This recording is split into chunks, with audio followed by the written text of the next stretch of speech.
In the name of God, Father, Son, and Holy Spirit. Amen. Amen. Please be seated. It seems to be one of those godly coincidences that today, on this day, which is fraught with great energy for decision making and looking at our options together. If you're feeling nervous or anxious or uptight, then look to the right or the left and you'll see somebody that's in the same condition. So let's just name it that we're going to be looking at some really serious decisions about this place. And they're serious because of the way we have been taught to understand church. That we come together to do a holy and sacred thing when we have the Eucharist together, when we do baptisms or weddings or funerals, or when people want to say confession. Any of our sacramental acts, our formal sacramental acts that happen in this space over time creates a place of sacred prayer. And for those who've been here a long time, that becomes very much a part of your own self, very much as if you were living in your own home for many years. But this is a human phenomenon that goes way back, because our first lesson is about the dedication ceremony of the first temple built by Solomon's workers and slaves and whoever, had to do it. But it had been built, and now they're having the great opening ceremony, and this Solomon presents himself outside where all the people are watching. He's looking in the door, and he prays this prayer, and this is only the start of it. It's quite a significant prayer. He sort of makes he competes with Jesus' high priestly prayer in John for length of praying. But the first thing that we should know is that he used the same language that my mother used when I was a little kid and we went to church. Behave yourself, this is God's house. Now, I already know I was supposed to behave myself if I went to grandma's house or if I went to the neighbor's house, but you really had to behave yourself if you were in God's house. And many times on a Saturday when I was a kid, it was a little bitty, it would be like this part of this building over here. And we would, altar guild also meant clean the church, but that didn't take so long. I was given the vacuum cleaner and was allowed to work on the pew side of the altar rail, while my mother did all the things inside the rail. And even on those Saturdays where the vacuum's going and the swamp cooler's going and nobody else is in the room,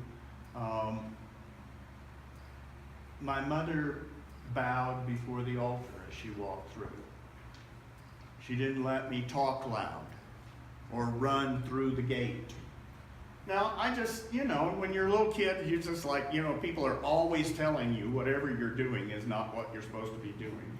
But so you just sort of take it for granted that grown-ups are going to do that. But it set up some boundaries, some things in my, that became, as I worshiped in that little church I was the second baby baptized in Good Shepherd before they had a building. So that building was very meaningful to me, still is. But it was built to be a chapel out on an open range ranch east of Lubbock, Texas. Back when the ranch headquarters was more like a village, and they were Episcopalians. If you ever go see a football game in Lubbock, Texas with the Red Raiders, you will be in the Clifford B. Jones Stadium, and so Clifford B. Jones was the owner of the ranch where this chapel existed. They were Episcopalians. Life changed, cars, roads, get to town for church, etc. And they ended up donating that chapel to the little new congregation starting in Brownfield. And that's where I worshiped. And for me, that was the house of God. And it was different when I went, and this is no slam on them because I know they treasured their worship spaces too. But when I went to my grandma's church, the big First Baptist church on Main Street, there weren't any crosses. They didn't have communion. They hardly said any prayers because it was all taken up with preaching, which was in an auditorium. That's what they called it. And it never really felt sacred, even though I have been to some number of funerals now for family and friends in that church. It never felt like the house of God, like that little building on the wrong side of town where the Episcopalians went. So we attach to place. Solomon built this temple, and he built the largest extent of the kingdom of Israel. Only lasted 3 kings, Saul, David, Solomon, and then internal civil war divided it back up. But during Solomon's time, the furthest extent, the greatest wealth, the greatest growth in education and literature, probably things were being written down, but we don't have much of that because this was done in about 1,000 years before Jesus was born. About 1,000 years before Jesus was born, Solomon was praying in front of this building, saying, "Let this be your house, where your name dwells, because the whole universe can't contain you." Now see the wisdom in that?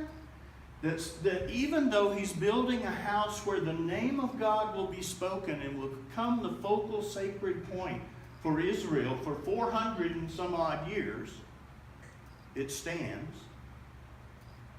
Imagine how they felt in 586 when Nebuchadnezzar II leveled their 400 and some odd year old temple to the ground.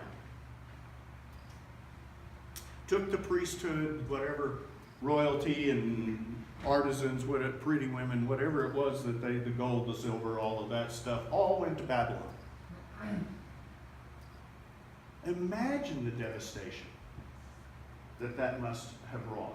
Now this is after already the northern kingdom, a couple hundred years earlier, had been overrun by the Assyrians, and there were no 10 tribes of Israel anymore. They're the lost tribes that show up in Mormonism and other places.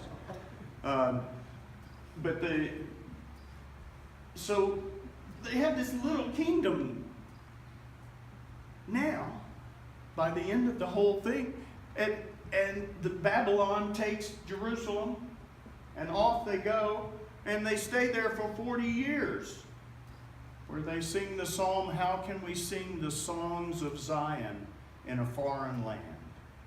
We've hung up our harps." So what I want to say to you is that devastation to buildings and worshiping communities and so forth can be a whole lot worse than what we're facing. We're probably all going to live through this experience. That's the first good news that allows us to kind of go, "Oh, yeah, I'm not going to die. This isn't going to kill me. It may hurt my feelings. I may be exhilarated with a new movement of the Spirit that takes me in a direction I never thought we would go." There are options, but we're all going to live. And the God that cannot be contained in this building or in the whole universe will not go anywhere. Nor will our contact with that God be broken if we have to worship somewhere else. Now 40 years later, people got to come back. They had a friendly king and so forth, and things had changed, and back they come. They build a new temple, and it lasts another 400 and some odd years, and that's the one that Herod expands and builds all around and makes so grand. Leveled 70 AD because of rebellion of the Jews against the Romans. Leveled the last time there was a temple. 70 AD. So 2,000 years ago, the Jews lost their temple, about which about half of their Pentateuch talks about sacrifices and all the systems of how to worship in the temple. And imagine how that should have destroyed Judaism completely. They were all run off. They weren't even allowed. Later on, Hadrian did it again and leveled it and built a Roman city on top of where Jerusalem used to be and made it illegal for the Jews to live in Jerusalem. They were scattered to the four winds to figure out what to do. And I'll be darned if they didn't figure out synagogue. Well, they were already figuring it out. It was already starting. 10 men, that's their rule, 10 men could make a synagogue. And so 10 of them would be in Alexandria in Egypt, and 10 would be in Rome, and 10 would be in Ephesus, and 10 would be in Antioch, and on and on and on it went. And the synagogues are now all over the world. There's even a sign for one right down here in Old Town Westminster. Who would expect? So what I want to say is that as a faith and a race and a people, they survived even that. And God is still their God. So God has got us. Places of worship, and maybe this one is going to continue to be a place of worship. That's one of the choices. But in it, it only makes sense, it's only holy to the extent that people come here to seek the holy God, to say their prayers, to plead their case, to lament their failures and ask for forgiveness. That's what we do in these places, and it makes them into houses of prayer and into God's house. And so they're special to us, meaningful to us, important to us, but they're not God. So if we can just sit in the Spirit of God, sit in that prayerful spirit place for discernment, I believe that we can, in the next, through this afternoon, our meeting after the service and so forth, we will discern what the Spirit is calling us to do. And if we do that, we are being faithful and faithful stewards of what we have here. So I say, don't give up, don't despair, and certainly don't make up your mind before you've seen what we have to present. But more than that, O Lord of hosts, happy are they who put their trust in you. So if that's the source of our happiness, let's cling to that even as we may make difficult or hard or challenging decisions.